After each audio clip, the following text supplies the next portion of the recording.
Je m'appelle Denis Guérin, je suis pilote dans la classe club avec Louis Bouderlic, coéquipier. Et voilà, on est venu pour le championnat du monde en Argentine. Je vole à Nogaro, j'ai 32 ans et c'est mon 4e championnat international là. Je vole en Jantard standard numéro 2, c'est les planeurs qu'on a alloués ici. Donc sur lesquels on avait pas mal d'inquiétudes au départ sur qu'est-ce qu'on allait obtenir, est-ce qu'ils étaient en bon état, est-ce qu'on allait réussir à caser nos instruments. On a ramené des petites choses à nous pour se sentir un peu chez soi dans le planeur. Et donc moi ce sera Oscar Delta, là. C'est marqué. Et voilà, c'est un bon planeur de classe club qui vole un peu comme un Pégase, c'est assez facile. Et puis ça a l'air de carburer très fort quand il fait beau. Celui-là il a l'air de bien marcher quand même. Je suis assez content parce que du premier coup toute l'instrumentation marchait bien. Petit problème de compensation sur les variomètres, mais on va régler ça en changeant l'antenne je pense. Et puis voilà, ça va le faire.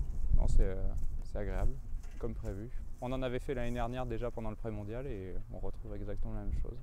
Alors avec Louis on a volé en classe 15 mètres en 2011. Vu qu'il était champion d'Europe en titre, ça m'avait permis d'entrer dans la classe 15 mètres avec Christophe Ruch en plus là. Donc du coup on a fait de la triplette ensemble et ensuite on a fait un petit championnat, donc on a fait le pré-mondial ensemble aussi en Jantard standard 2 déjà et on est allé s'entraîner à Nitra faire la Privina Cup en classe club également, voilà, pour parfaire la prise en main du Jantard. Alors la préparation de cette année c'est assez spécial parce que donc l'été fini, l'automne arrive, l'hiver arrive, tout descend et nous il faut qu'on monte. Donc du coup moi je me suis fixé comme objectif déjà d'arriver en forme physiquement ici là. Parce que l'année dernière au pré-mondial il a fait très chaud, c'était éprouvant. Le premier mot qu'on s'est dit avec Louis quand on s'est posé c'est hostile.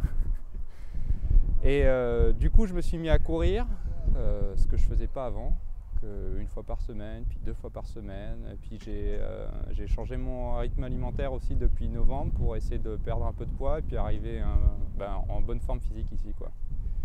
Donc tout ça c'est pour se mettre dedans. Les grandes lignes droites quand on fait du footing, ça va être le grand cheminement qui sera long et éprouvant, et ben c'est ça. Donc au niveau voile, on a eu la chance de pouvoir faire 2 stages dans du gros temps en Afrique du Sud. Parce que l'année dernière, quand on est venu tester l'Argentine, on a eu du temps qui ressemblait à du très bon thermique pur Issoudun et on a eu du très gros temps qu'on voit jamais ailleurs. Peut-être en Pologne l'été quand il fait très chaud et encore. Et 2800 de plafond, 3,50 m les varios, enfin donc pas un truc sur lequel on peut s'entraîner dans le Berry hein, ou même dans mon sud-ouest où je vole d'habitude. Et donc du coup ça nous a permis de voler dans du gros temps avec des gros plafonds, d'attaquer fort et d'apprendre vraiment le gros rythme, quoi.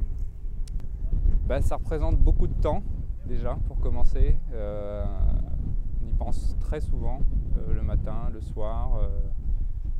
Préparer plein de petites choses, ça représente beaucoup de compètes d'entraînement pour aller se confronter à des gens qui sont forts, qui sont très forts.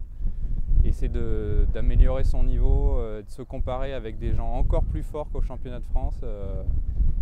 Donc du coup ça demande d'aller faire des championnats étrangers. J'ai dit tout à l'heure on est allé à la Privina Cup, c'est 1500 km pour y aller, c'est du temps de trajet, c'est du temps de championnat, ça prend beaucoup de vacances. Et voilà, tout ça pour être le plus près possible pour la grosse échéance. Alors on est 42, donc sur 42 il y a forcément des bons. Hein. Donc il y a Roman Mracek hein, qui est champion d'Europe en titre, qui avait fini 2e en 2007 déjà. Là, donc je pense que lui c'est le gros client. Et après il faut pas oublier les Polonais qui volent très bien, qui sont aussi en Jantard standard. Il y a les Allemands qui sont venus en LS1F, je pense qu'il ne faudra pas les rater. On les connaît moins parce qu'avec le système de sélection automatique des Allemands, des fois ils sont sélectionnés, des fois ils ne sont pas sélectionnés, donc c'est un petit peu random des fois sur leur sélection. Mais je pense qu'il ne faudra pas les oublier. Et puis bon, après il y a plein d'autres gens qui peuvent, sur des classes comme ça aussi grosses, on peut sortir des gens qui font une performance individuelle un jour qu'on n'attendait pas. Je pense fort à toute ma famille. Hein. J'ai pas pu passer les fêtes avec eux à cause du championnat en Argentine. Du coup, on n'a même pas fait Noël ensemble, ni le Nouvel An, donc je penserai fort à eux, quoi.